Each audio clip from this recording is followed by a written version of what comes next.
Okay, good day, assessor. My name is Bev. Today I'm going to perform the assistive devices. First, I already hand wash, sanitize, and wear my gloves. First is I'm going to do the crutches. First, I'm going to enumerate the parts of the crutches. Ito, nasa handouts nyo. Yes. Okay, hindi ko na lang isusulat ha, para mabilis tayo. Pero later, ang ipapagawa ko na lang yung how to use. Ito, parts muna. Crutch pad, hand grip, crutch leg, adjustment area, tip or ferrule. Saka ako na ipapakabisado sa inyo to pag sa institutional nyo ha, para mabilis lang din tayo yung procedure muna. Kasi wala pa kayong handouts. Crutches must be, ito dapat ang nababanggit nyo lagi sa pagdating ng assessment nyo. Crutches must be 3 fingers to armpit. Okay. How to adjust the crutches? Lalagay mo dito sa torso mo. Press mo lang sila. Nakikita niyo to?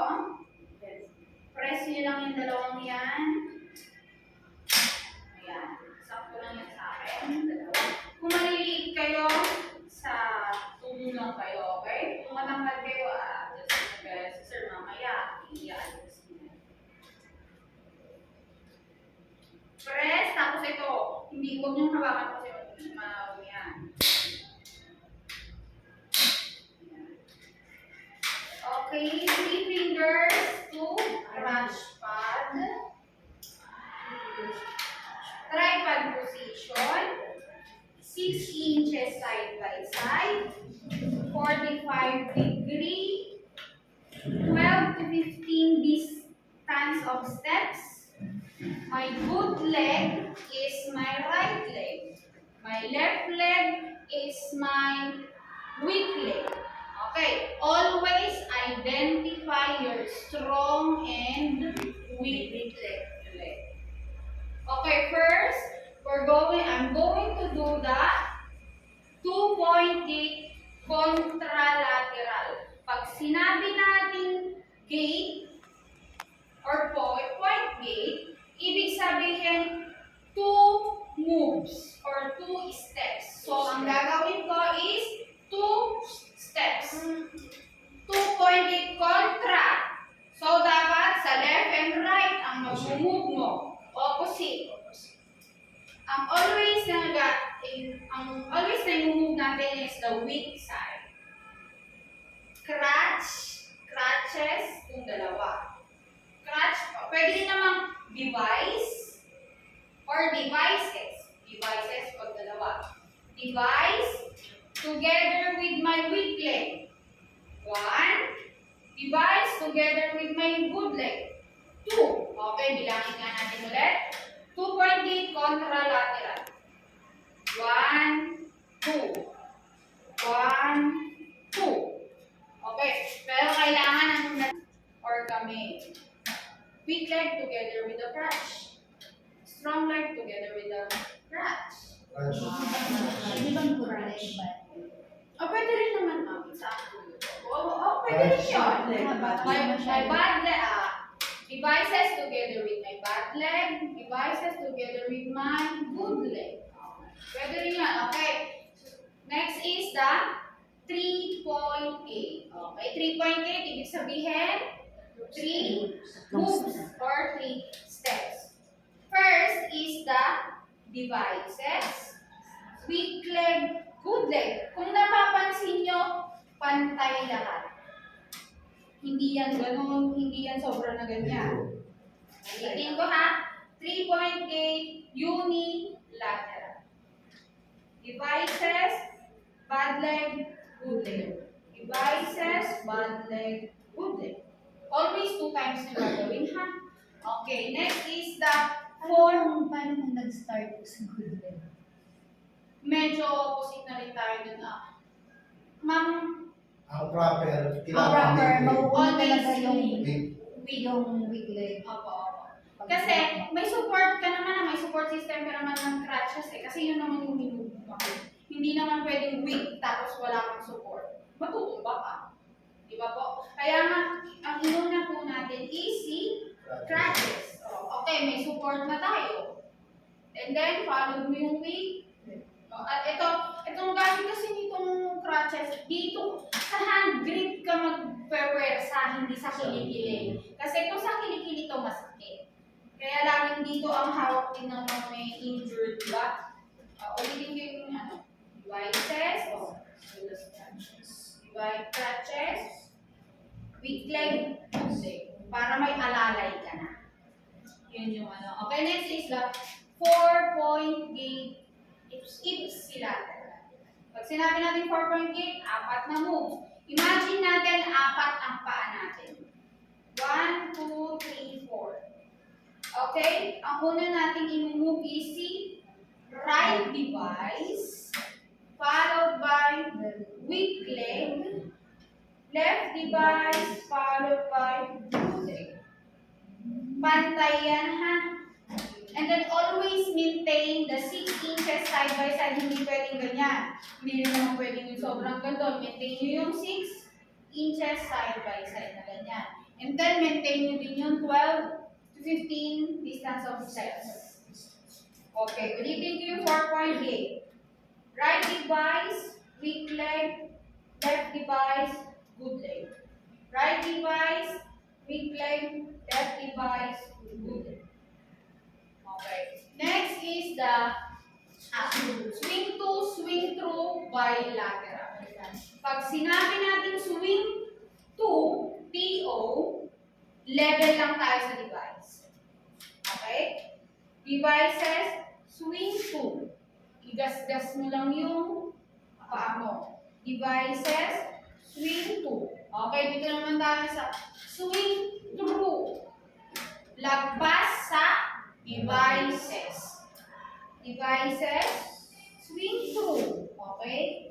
Devices, swing through. Okay? Next is ito ang napaka-tricky. Madali lang naman siya, pero meron kasi yung assessor na nag-focus masyado dito. Ang dami yung bumagsak dito. Hindi naman sa tinatakot kayo. Marami yung bumagsak dito, okay? Ascending and descending. Pag sinabi nating ascending, going to heaven. Pag sinabi nating descending, going to hell.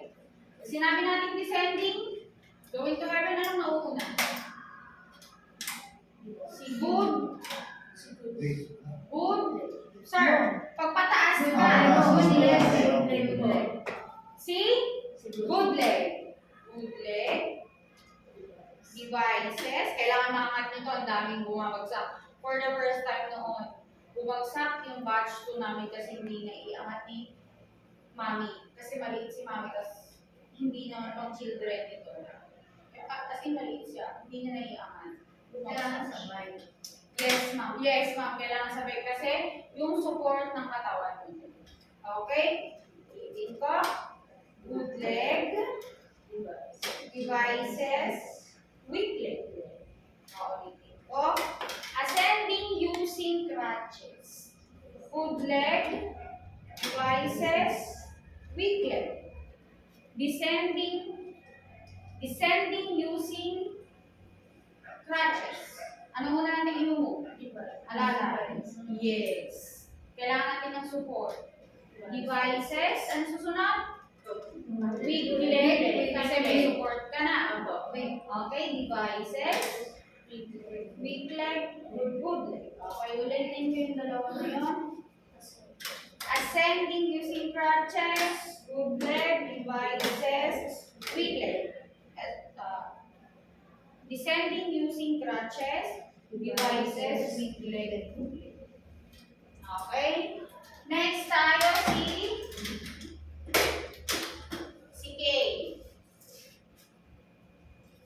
Handle, collar, adjustment area, tip, fluid. This is a quadrant. Ganun lang din to, ascending and descending. Ganun lang din. Ang pinagkaiba na yung device lang. Okay? Good leg, cane, bad leg. cane, weak leg, good leg. Alitin ko. Siya rin, kaso nga lang ang pinagkaiba, devices. Huwag kayong nalilito, ang daming nalilito dun eh. Sabi ko, sorry, isa lang naman ang procedure nyo. Okay, good leg, devices, weak leg, devices, weak leg, good leg. Okay, next tayo. Is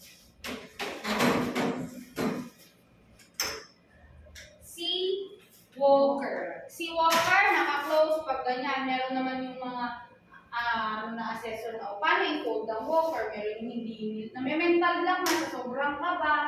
Diba? Kahit pa paano naman lahat tayo kinakabahan, diba? Open mo lang yan sa ganyan. Merong, ayan, kung nakikita niyo yung push and button niya, i-press mo lang yan para i-close. Ayan. Tapos, sa wheelchair naman, pag i-close natin, yung upuan niya lang hihilain natin, may bumagsak din doon. Mamamatay ba yung patient mo kung hindi mo na mag-close yung wheelchair? Diba? Common sense lang, diba? Meron yung mga assessor na gano'n, hindi ko naiintindihan kung bakit gano'n sila. Diba? Tapos pati ito, pag ba, mamamatay yung patient mo, hindi naman malaking bearing. Okay? Mayroon din ano to, hindi ko na lang. 2.8, 3.8 tayo dito. More on matatanda na ang gumagamit dito, okay? Pag sinabi natin 2.8, walker together with your weak leg. Weak leg. Okay? 1, 2. 1, 2. Sabay. Okay? Kung nakikita nyo may wheels tayo, itutulak nyo yan, hindi yan anong ginagawa mo? Hindi nyo na nag-realize. Sabi ko, kailangan pagulong mo yan, may gulong yan eh. Okay, 3.8 naman tayo. 3.8, walker, weak leg, good leg. Walker, weak leg, good leg. Okay, yun lang naman yung walker. Sa wheelchair naman tayo, pag pataas, sinong nauuna? Of course, si wheelchair, may patient pataas, and then followed by the caregiver. Pag pababa naman tayo, sinong mauuna? Caregiver. Caregiver to wheelchair and the patient. Okay, yun lang naman mga